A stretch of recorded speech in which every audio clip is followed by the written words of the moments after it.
Your Royal Highness, thank you so much for joining CNBC. I want to kick off by asking you to just give us your sense of this deal, this historic deal between the UAE, Bahrain, and Israel. Because I get the feeling that Bahrain wouldn't have agreed to this without Saudi Arabia's tacit approval. Well, I can't answer to that because I'm not in government, so I've not been in touch with Bahraini officials on that. You'll have to ask them about that. But my feeling is that, as King of Bahrain said yesterday, that this was a matter of a sovereign decision on the part of Bahrain, and that it is not aimed against anybody, and that Bahrain is still committed to the two-state solution with Palestine, Palestinian state to come after negotiations with Jerusalem as its capital. That's the official Bahraini position. So I don't know what sense there is between any contacts between Bahrain and Saudi Arabia. You and I have talked about the possibility of a deal like this one many, many times in the past. There's a suggestion that there is a differing viewpoints within the royal family in Saudi Arabia about whether or not a deal with Israel right now is the right decision. Where do you stand on that? Well, I've written about what I think, if there is going to be any deal between the kingdom and Israel, it will have to be a deal based on the establishment of a sovereign Palestinian state with its capital in East Jerusalem. And of course, the Arab Peace Initiative, which came from Saudi Arabia under the late King Abdullah, God bless his soul, and has been reaffirmed by King Salman many times, most recently, of course, in cabinet meetings last week and the week before, and the foreign minister's statement a few weeks back after the UAE deal was signed. So I'm just like you, Yani. What I figure is that the kingdom is still committed to the Arab Peace Initiative and the emergence of a Palestinian state with its capital in Jerusalem. When you take a step back and think about this with regards to the historic nature of the agreement between Israel, UAE, and Bahrain, do you think that the Palestinians are getting a raw deal? Well, you know, the Palestinians, they have been themselves in the mode of negotiating directly with Israel and recognizing Israel. And the relationship between them goes back to 1993, if you remember, with the Oslo Accords signed by the late Yasser Arafat. The Bahrain and the UAE, their deals with Israel are similar to the one that the Palestinians signed with Israel.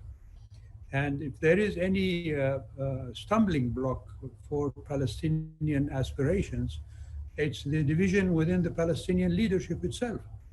And Hamas and Fatah are still at loggerheads, although now there seems to be some movement towards reconciliation between them. I hope they succeed, but they haven't in the past.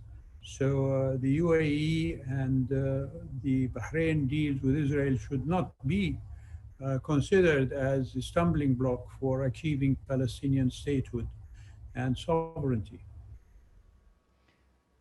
Do you think that it's potentially a situation where we could see all of the Gulf Arab countries normalizing relations with Israel in the near term?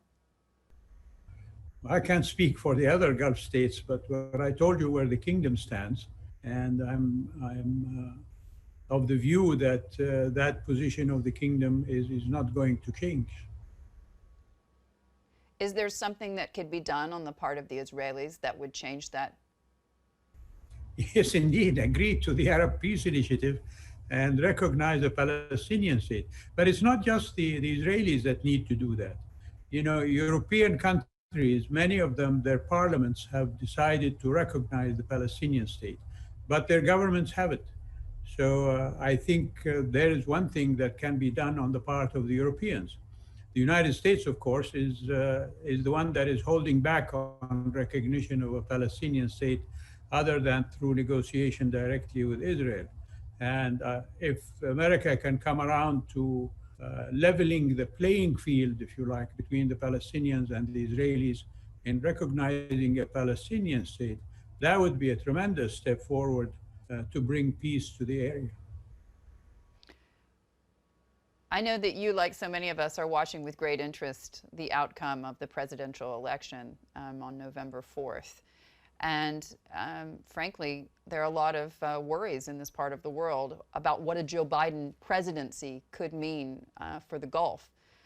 A lot of people believe that there will be an attempt to resurrect the JCPOA, to reestablish relations with Iran. And one of the big questions, I think, will be how this story could potentially evolve. Do you think it would be a mistake to negotiate with the Iranians? Well, you know, President Trump has been offering negotiations with the Iranians since he came to the White House. And Vice President Biden, in his recent declarations before he was chosen as the candidate for the Democratic Party, has said that he will rejoin the JCPOA, but that he will have new conditions to set on Iran to make sure that they do not malign or malignly harm the security of their neighbors.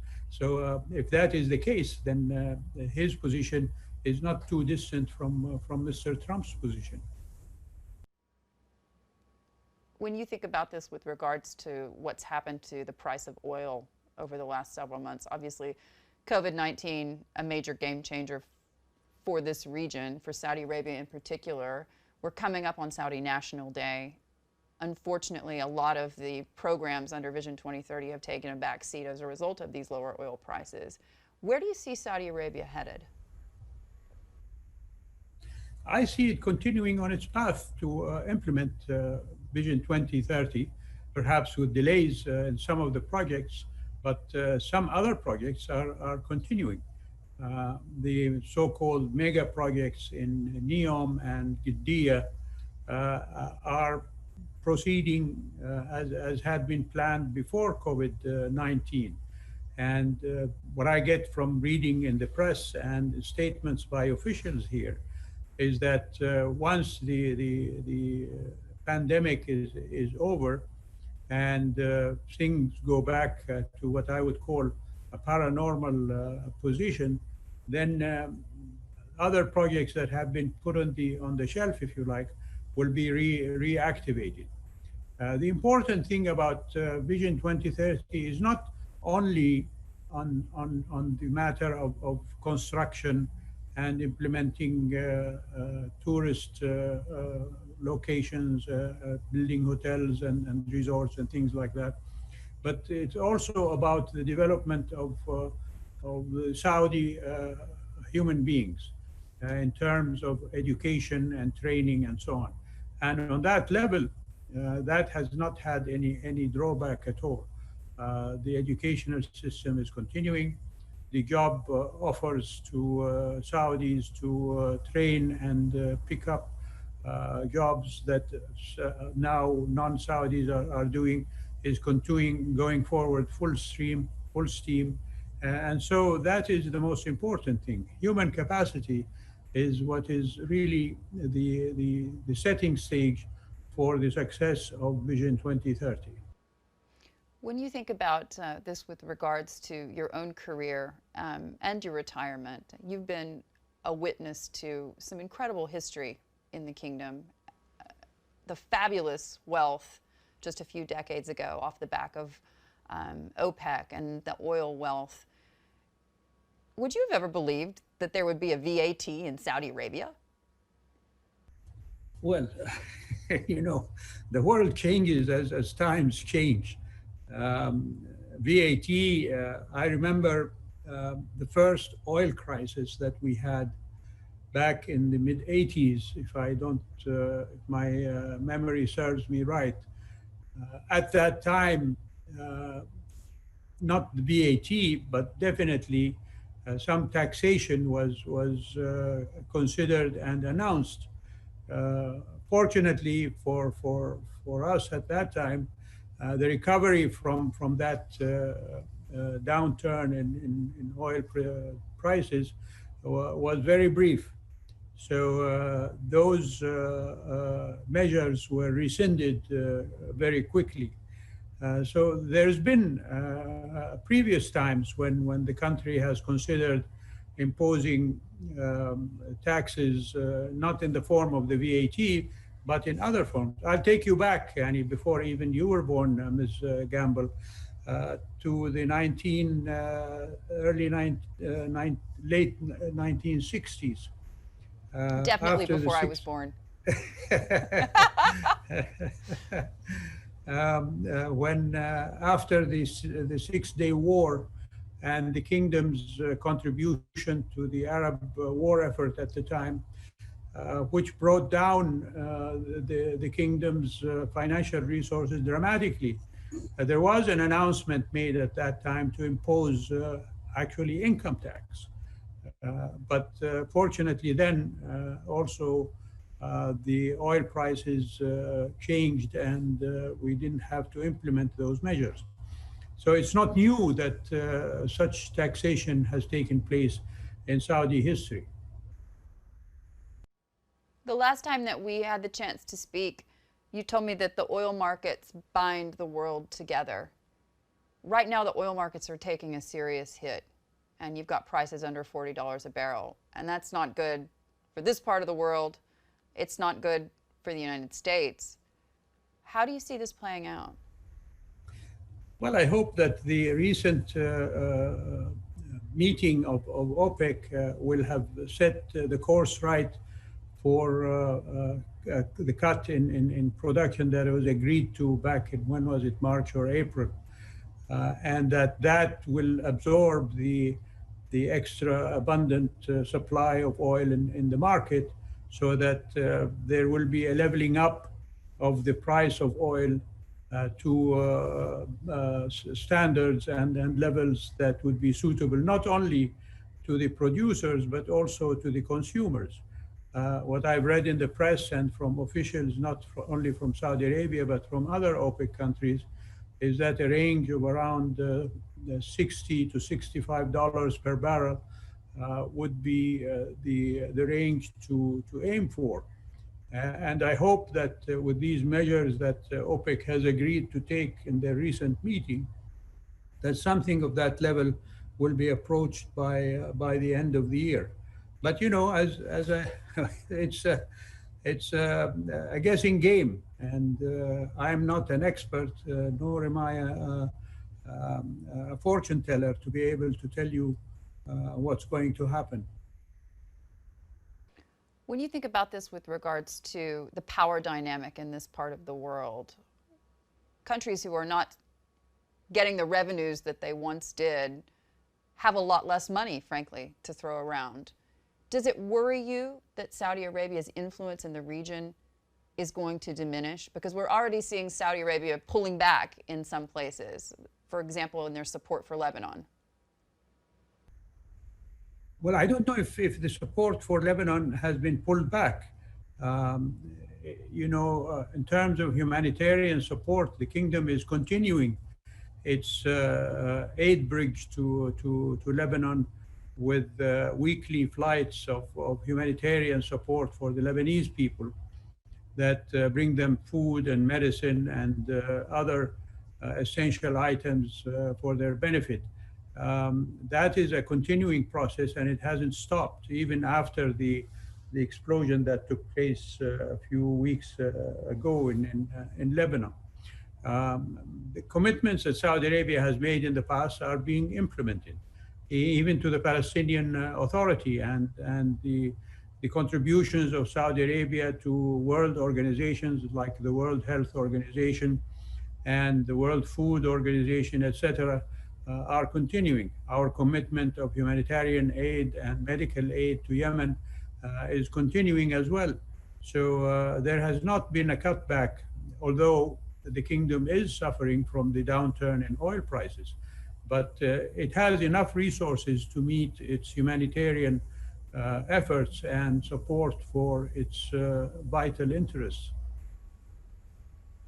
You and I have talked about the power dynamics in the region many, many times. When you think about what's happening with regards to energy discoveries in the Eastern Mediterranean, influence of a country like Turkey in places like Lebanon, like Syria, like the broader region, do you believe that President Erdogan is dangerous?